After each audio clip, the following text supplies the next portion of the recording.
भारत माता की, भारत माता की जय गुरुदेव, धन गुरुदेव, जय गुरुदेव, धन गुरुदेव। बोले सो निहाल, सत श्री अकाल। 2024 के चुनाव प्रचार की मेरी ये अंतिम सभा है। मैं मां चिंतपूर्णी, मां नैना देवी और गुरु गोविंद सिंह जी को सर झुकाकर नमन करता हूं। हमारे होशियारपुर को छोटी काशी कहा जाता है। ये गुरु रविदास जी की तपोभूमि है। और संयोग देखिए, काशी जहां से मैं सांसद हूं, वहां गुरु रविदास जी का जन्म हुआ था। इसलिए होशियारपुर की इस पुण्य भूमि पर आज चुनाव अभियान का समापन होना मेरे लिए अपने आप में सौभाग्य से कम नहीं है। भाई और बहनों, गुरु रविदास जी कहते थे, मन चंगा तो कठौती में गंगा। मैं भी पूरे ईमानदार मन से देश की सेवा में जुटा हुआ हूं और इसलिए जनता का आशीर्वाद भी मेरे साथ है। मैं देश भर में जाकर के आया हूं। जनता जनार्दन ने तीसरी बार मोदी सरकार बनाना पक्का कर लिया है।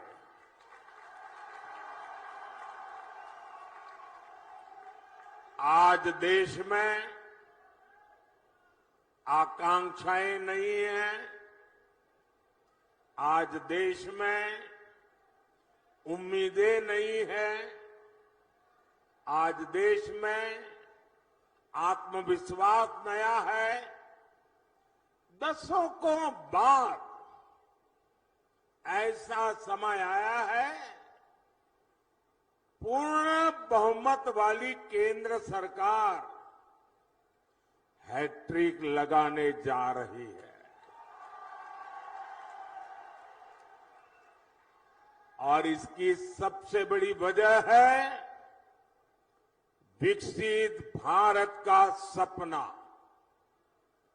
आज हर भारतीय विकसित भारत के सपने के साथ एक रूप हो गया है, जुड़ गया है। और इसलिए हर देशवासी हमें आशीर्वाद दे रहा है। साथियों, आपको याद होगा, मैंने लाल किले से कहा था, यही समय है, सही समय है। और आज फिर कह रहा हूं, 21वीं सदी भारत की सदी होगी।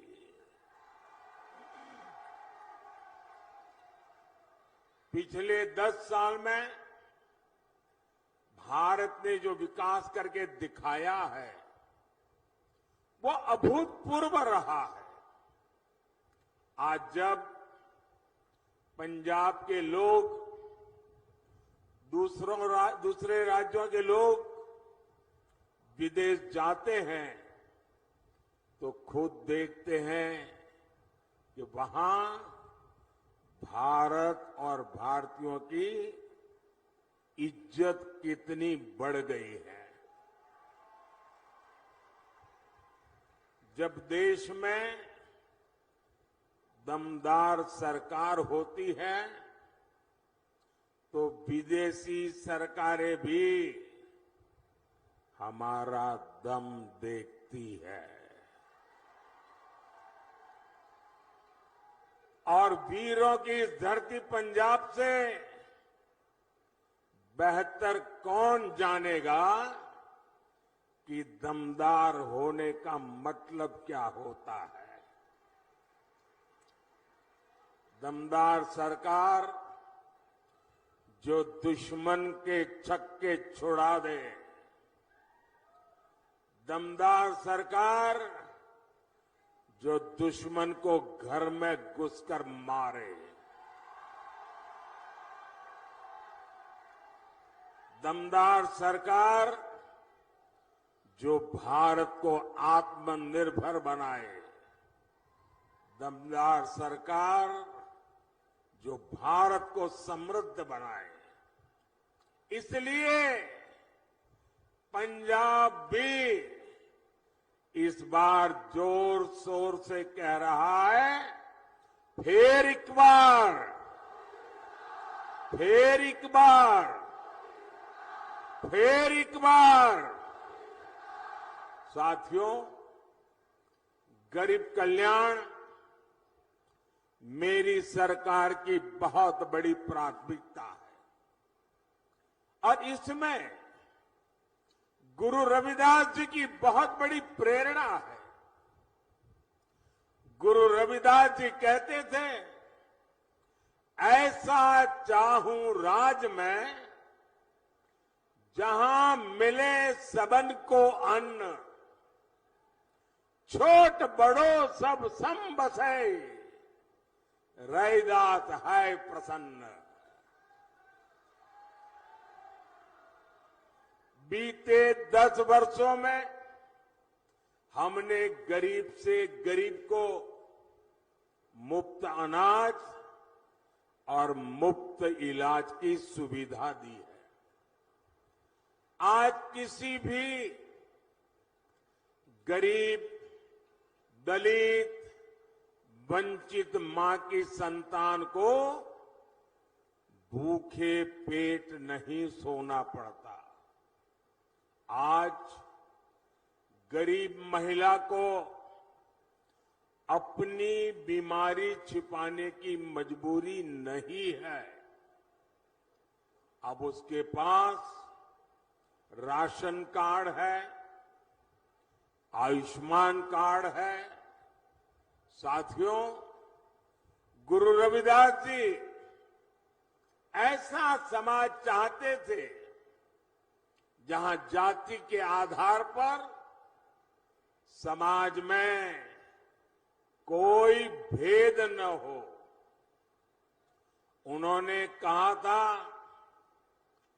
जाति जाति में जाति है, जो केतन के पात, रैदास मनुष्य ना जुड़ सके जब तक जाति न जात। आज मोदी सरकार की योजनाओं का लाभ बिना भेदभाव सभी को मिल रहा है। सभी को पक्का घर मिला, बिना भेदभाव सभी को मुफ्त गैस कनेक्शन दिए मिला, बिना भेदभाव सभी को शौचालय मिला, बिना भेदभाव सभी को बिजली कनेक्शन मिला, बिना भेदभाव ऐसी योजनाओं ने गरीब और दलित के लिए स्वाभिमान से जीना संभव किया है। यही तो गुरु रविदास जी की सीख है। यही सबका साथ, सबका विकास हमारा सुशासन का मंत्र है। रविदास जी ने यह भी कहा है, 100 बरस लव जगत में ही, जीवत रही करू काम, रैदास कर्म ही धर्म है, कर्म करहु निह काम। अर्थात 100 वर्ष का जीवन हो तो भी पूरे जीवन हमें काम करना चाहिए। वो कहते थे कर्म ही धर्म है। गुरु रविदास जी की ये भावना हमारी सरकार की कार्य संस्कृति में झलकती है। चुनाव की इस भागदौड़ में भी हमारी सरकार एक पल भी व्यर्थ नहीं कर रही है। सरकार बनते ही तीसरे टर्म में अगले 125 दिन में क्या होगा, सरकार क्या करेगी, सरकार कैसे करेगी, सरकार किसके लिए करेगी, सरकार कब तक करेगी, इसके रोड मैप पर काम कर लिया गया है।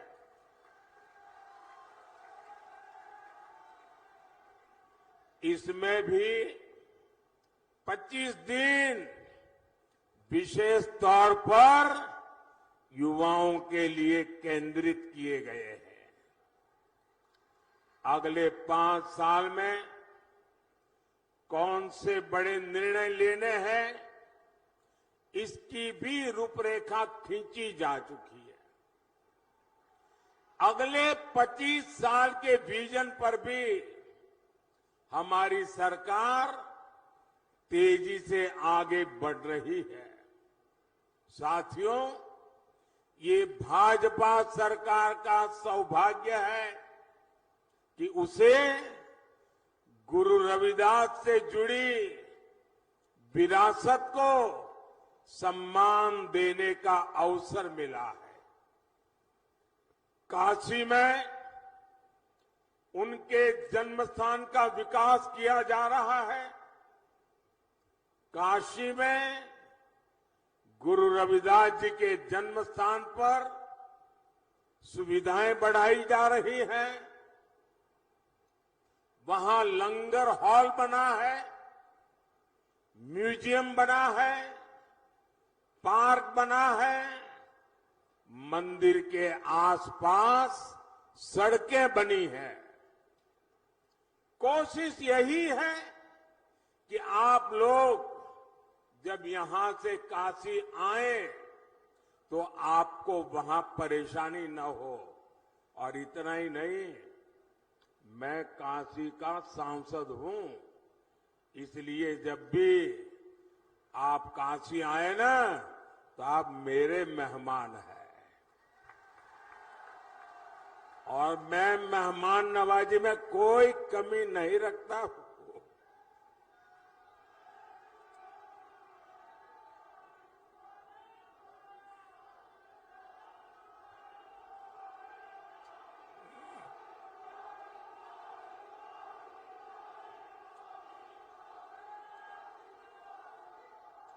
साथियों, काशी में तो हम बहुत कुछ कर रहे हैं।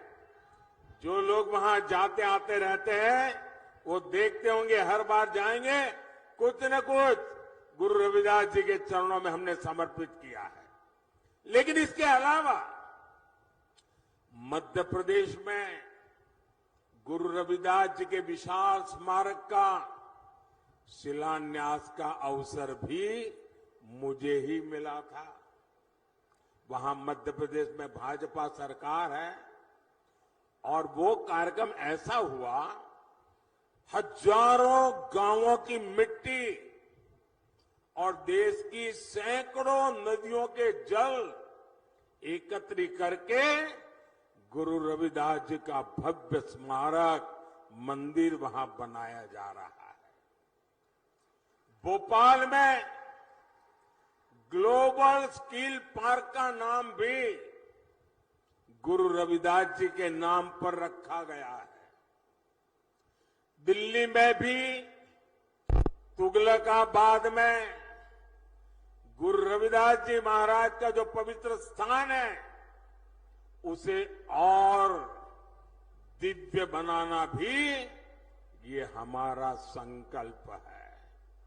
इसके लिए सुप्रीम कोर्ट से जमीन की विशेष मंजूरी भी ले ली गई है और आज जब मैं होशियारपुर आया हूं तो अपने मन की एक और बात आपको बताना चाहता हूं। आपको पता है कि हमने अयोध्या में प्रभु राम का मंदिर तो बनाया। जय श्री राम। 500 साल बाद अयोध्या में भगवान राम का मंदिर बना और आपको खुशी होगी ये अयोध्या में प्रभु राम जन्म स्थान का पहला लड़ाई अगर किसी ने लड़ी थी तो मेरे सिख भाई बहनों ने लड़ी थी और तब से लड़ाई चली और आज राम मंदिर बना है।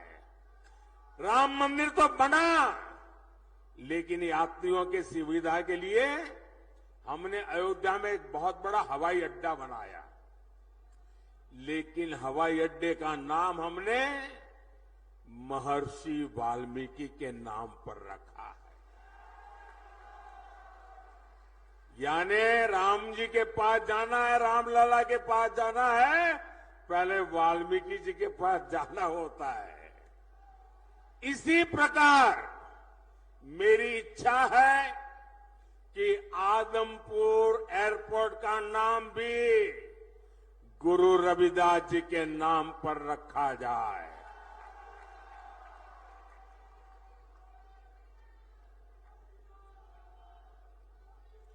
सरकार बनने के बाद इस दिशा में तेजी से काम किया जाएगा। भाइयों और बहनों, भाजपा विरासत भी विकास भी इस मंत्र पर चल रही है। आपने देखा है जब अफगानिस्तान में संकट आया, वहां पर हमारे जो सिख भाई बहन रहते थे, वहां जो हमारा गुरुद्वारा था, बहुत खतरे पैदा हो गए, तो हम गुरु ग्रंथ साहब के स्वरूपों को पूरे अदब के साथ माथे पर रख करके भारत लाए। इतना ही नहीं, हमने साहिबजादों के बलिदान को श्रद्धा पूर्वक नमन करते हुए 26 दिसंबर को वीर बाल दिवस मनाना तय किया। और ये सिर्फ एक दिवस नहीं है, इतना बड़ा बलिदान, इतना बड़ा त्याग, इतनी बड़ी प्रतिबद्धता केरल के बच्चे को भी पता होनी चाहिए, आसाम के बच्चे को भी पता होना चाहिए, तमिलनाडु के बच्चे को पता होना चाहिए, बंगाल के बच्चे को भी पता होना चाहिए। और इसलिए हमने वीर बाल दिवस के द्वारा हिंदुस्तान की भावी पीढ़ी को प्रेरणा देने के लिए वीर बाल दिवस की परंपरा शुरू की है। हमने हरविंदर साहब के लंगर को टैक्स से मुक्त किया, विदेशी भक्त भी सेवा के लिए दान दे सके, इसके लिए हमने नियमों में छूट भी दी है। साथियों, विकसित होते भारत के सामने कुछ चुनौतियां भी है।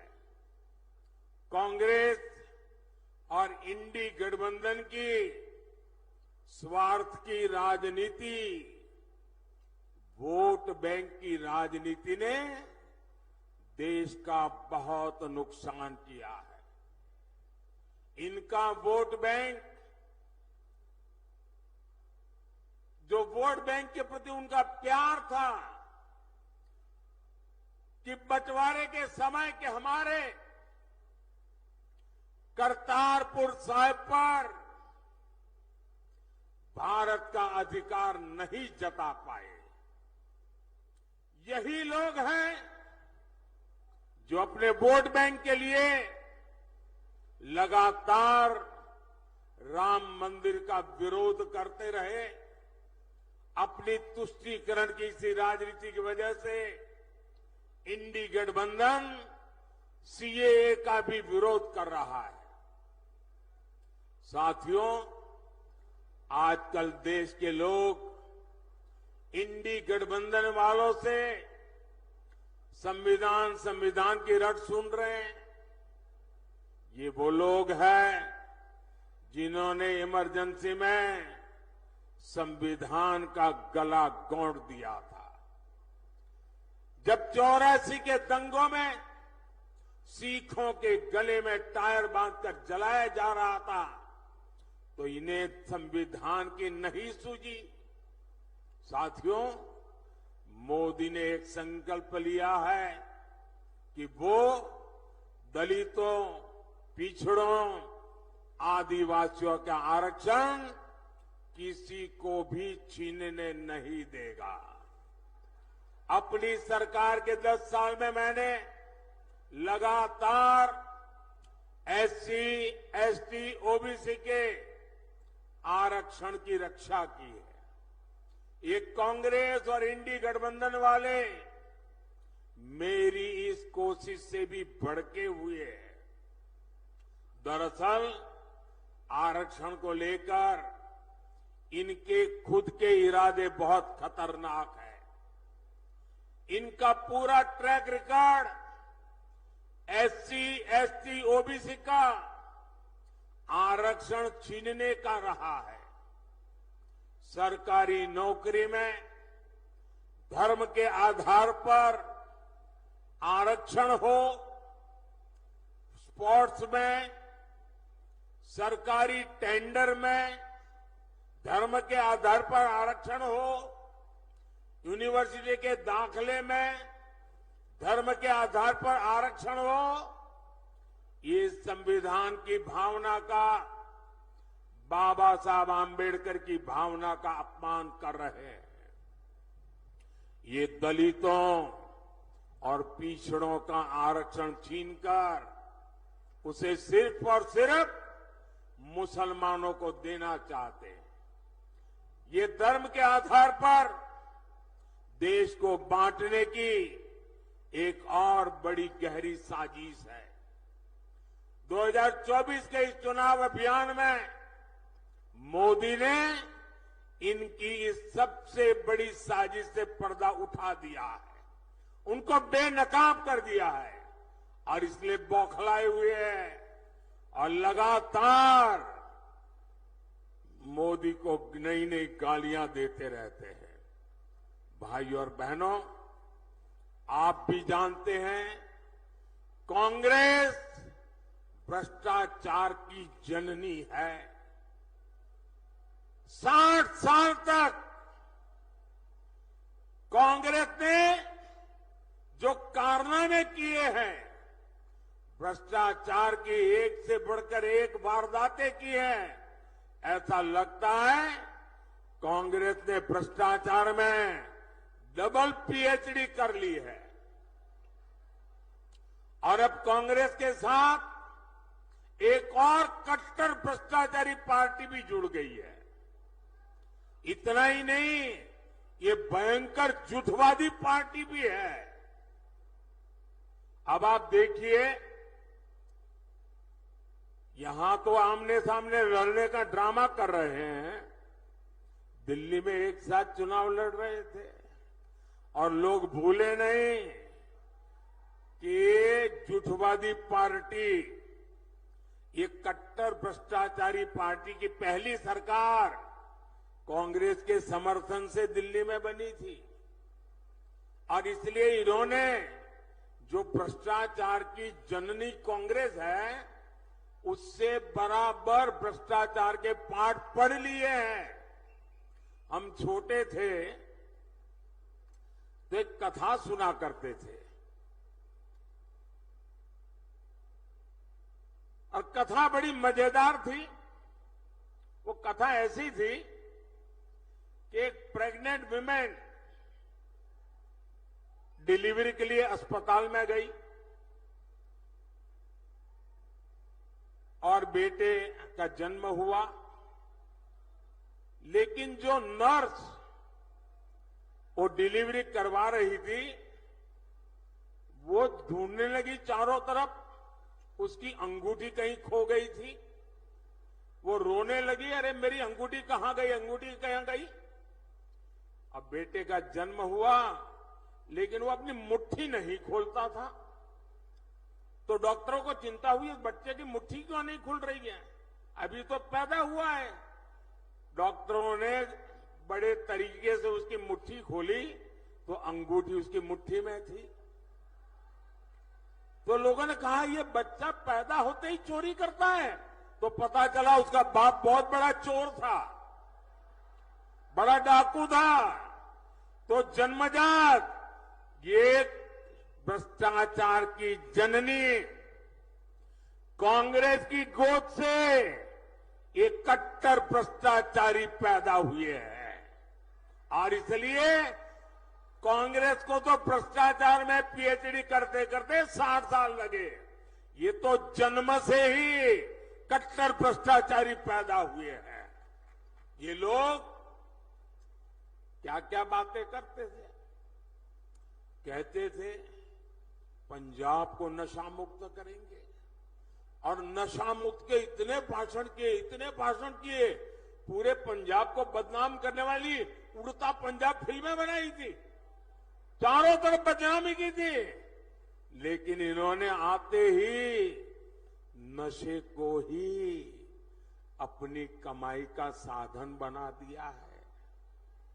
दिल्ली के शराब घोटाले को पूरी दुनिया जान चुकी है।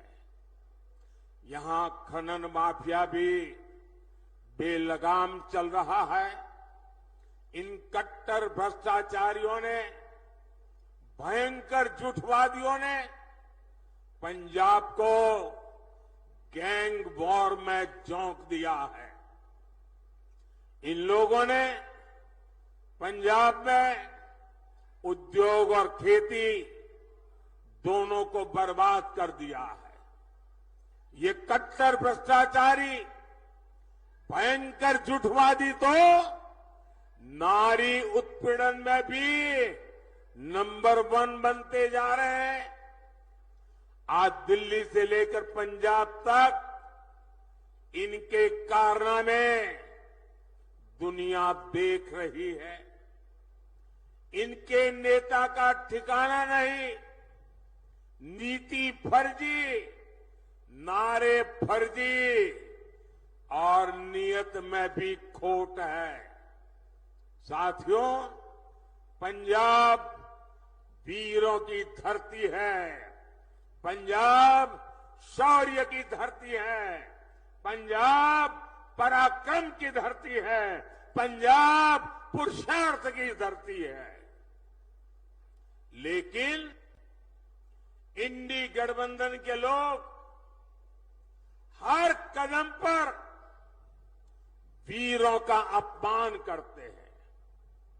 यही लोग हैं जिन्होंने हमारे देश के सेना के अध्यक्ष जनरल बिपिन रावत को गली का गुंडा कहा था, और वो सिर्फ जनरल बिपिन रावत का अपमान नहीं था, हिंदुस्तान के हर फौजी का अपमान था, हिंदुस्तान के हर सैनिक का अपमान था।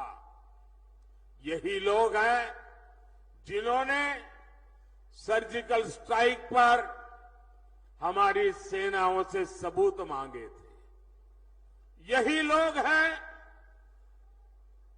नेहरू के जमाने की 62 की लड़ाई में चीन को क्लीन चिट देकर भारत की फौज का आए दिन अपमान करते रहते हैं।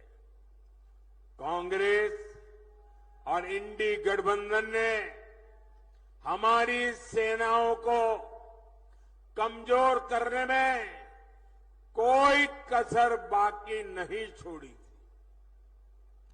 याद कीजिए, देश आजाद हुआ तब से जीप घोटाला हो, बोफोर्स घोटाला हो, सबमरीन घोटाला हो, आर्मी के लिए ट्रक घोटाला हो, इन लोगों ने हर मौके पर देश की सेना की जरूरतों की चिंता नहीं की, देश की सेना की शक्ति की चिंता नहीं की। इन्होंने लूटने की योजनाएं बनाई, चोरी करने की योजनाएं बनाई, भ्रष्टाचार करके देश के खजाने को खाली करने की योजना बनाई है। ये लोग हैं जिन्होंने तेजस फाइटर प्लेन के प्रोजेक्ट को ठंडे बस्ते में डाल दिया था। यही लोग हैं जिन्होंने वर्षों तक सेना के अंदर एकरूपता, एकात्मता लाने के लिए सीडीएस पद के गठन को लटका कर रखा। यही लोग हैं जिन्होंने सेनाओं को आधुनिक बनाने के लिए जरूरी रिफॉर्म्स नहीं होने दिए। यही लोग हैं जिन्होंने हमारे पूर्व फौजियों को 1 रैंक 1 पेंशन, ओआरओपी 40 साल तक झूठ बोला। भाइयों बहनों, और कैसा झूठ, ये सेना के जवानों की आंख में कैसी धूल झोंकते हैं। और मुझे याद है 2013-14 के चुनाव में यहां पंजाब में आकर के पूर्व सैनिकों के साथ छोटी छोटी अपनी मीटिंगें करके हवा फैलाते थे कि ओआरओपी कर दिया। कैसी बेईमानी की। जरा मैं, पंजाब तो पूर्व सैनिकों की धरती है, हिमाचल पूर्व सैनिकों की धरती है, मैं जरा बताना चाहता हूं इन्होंने क्या किया। मैंने 2013 में जब मुझे प्रधानमंत्री पद का उम्मीदवार घोषित किया तो मैंने रेवाड़ी में सबसे पहली पूर्व सैनिकों की रैली की। उस रैली में मैंने घोषणा की कि हमारी सरकार बनेगी तो हम 1 रैंक 1 पेंशन लागू करेंगे। तो ये घबरा गए, बोले मोदी ऐसी चीज लाया है कि मर जाएंगे। तो इन्होंने क्या किया, आनन फानन में 500 करोड़ रुपया रख करके बोल दिया कि ओआरओपी लागू। ऐसा झूठ। आप देखिए, जब मैंने इसको लागू किया 1.25 लाख करोड़ रुपया पूर्व सैनिकों के खाते में जमा किए। 1.25 लाख करोड़ रुपया तब ओआरओपी हुआ है। ये 500 करोड़ में खेल खेलते थे। यानी कितना झूठ बोलते हैं ये लोग। भाइयों बहनों, मोदी का लक्ष्य भारत की सेनाओं को सबसे ज्यादा आधुनिक बनाना है, सबसे ज्यादा सामर्थ्यवान बनाना है, सच्चे अर्थ में आत्मनिर्भर बनाना है। लेकिन मोदी के इस अभियान से इंडी वालों की काली कमाई के रास्ते बंद होते हैं। इसलिए ये मोदी पर अपना गुस्सा निकाल रहे हैं। और भाइयों बहनों, साफ है, सेना बनती है तो हमें हर चीज में ध्यान रखना होता है कि मुकाबला किससे करना है। लड़ाई होगी तो किसके साथ होगी, युद्ध होगा तो किसके साथ का होगा, उसकी ताकत क्या है, उस हिसाब से हमारी की सेना को तैयार करना होता है। सिर्फ 26 जनवरी में परेड के लिए सेनाएं तैयार नहीं की जाती है। सेना लड़ाई के लिए तैयार की जाती है, दुश्मन के दांत खट्टे करने के लिए तैयार की जाती है, मां भारती की रक्षा के लिए तैयार की जाती है। लेकिन इन्होंने सेना को भी राजनीति का हथियार बना दिया है। इससे बड़ा पाप कोई नहीं कर सकता है। और मैं इंडिया अलायंस वालों को कह रहा हूं, मैं चुप बैठा हूं, इसका मतलब ये समझिए, गलती मत कीजिए मोदी को समझने की। अगर मोदी जिस दिन मुंह खोलेगा तो हमारी 7 पीढ़ी के पाप निकाल करके रख दूंगा।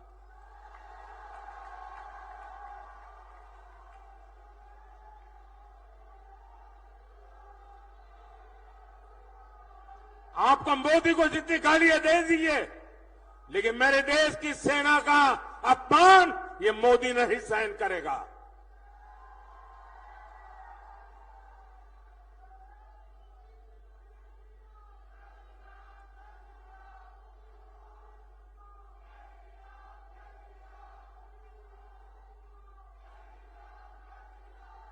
भाई और बहनों,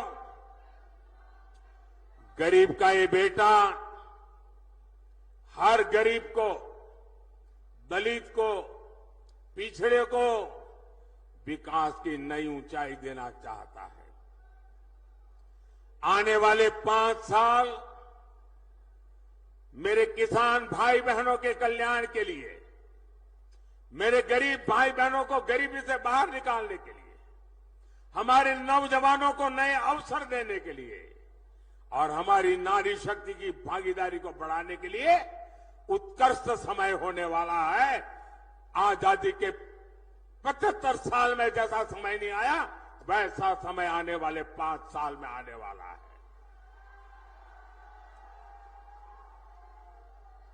और इसलिए चुनाव की मेरी आखिरी सभा में गुरु रविदास जी की पवित्र भूमि से, गुरुओं की पवित्र भूमि से, वीर बलिदानियों की पवित्र भूमि से मैं देशवासियों को कह रहा हूं, आखिरी चरण में मतदान के सारे रिकॉर्ड तोड़ दीजिए, भारी मतदान कीजिए और जहां जहां भाजपा एनडीए के उम्मीदवार है वहां भारी बहुमत से विजयी बनाइए। 400 पार का आखिरी जो काम है वो आखिरी तबके के मतदाताओं के पास है। मुझे पूरा विश्वास है कि वो सौभाग्य जाने नहीं देंगे। आपसे 1 जून को पंजाब की हर सीट पर कमल खिलाने के लिए मैं आपसे आशीर्वाद मांगने आया हूं, मैं आपसे सहयोग मांगने आया हूं।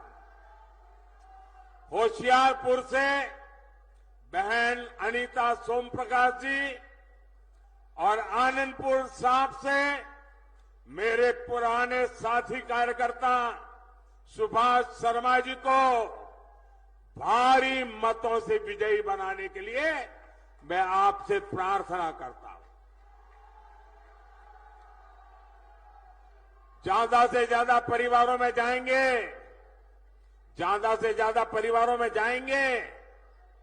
मुझे आपसे जवाब चाहिए, ज्यादा से ज्यादा परिवारों में जाएंगे, हर घर में जाएंगे, ज्यादा से ज्यादा मतदान कराएंगे, हर पोलिंग बूथ में विजय दिलाएंगे, गांव गांव कमल खिलाएंगे। अच्छा, मेरा एक काम करेंगे, मेरा एक काम करेंगे, ऐसा नहीं पूरी ताकत से बोलो तो बताऊंगा। मेरा एक काम करेंगे, जरा हाथ ऊपर करके बताइए, मेरा काम करेंगे। देखिए, यहां से जाने के बाद अपने मोहल्ले में, अपने गांव में जो भी देवस्थान हो, गुरुद्वारा हो, वहां पर जाना और मोदी की तरफ से वहां माथा टेकना और हमें गुरुओं से आशीर्वाद चाहिए, हमें हमारे परमात्मा से आशीर्वाद चाहिए, लेकिन आशीर्वाद मोदी के लिए नहीं मांगना है, आशीर्वाद मोदी के परिवार के लिए नहीं मांगना है। आशीर्वाद मांगना है विकसित पंजाब बनाने के लिए, आशीर्वाद मांगना है विकसित भारत बनाने के लिए। और इसलिए आप सबसे मेरा आग्रह है कि मेरा ये काम जरूर कीजिए। हर गुरुद्वारे पर जाकर के, हर देवस्थान पर जाकर के मेरी तरफ से मत्था जरूर टेकना।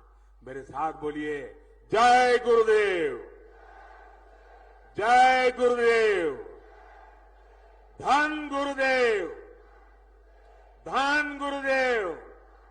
श्री वाहेगुरु जी का खालसा, श्री वाहेगुरु जी का खालसा। भारत माता की, भारत माता की। बहुत बहुत धन्यवाद।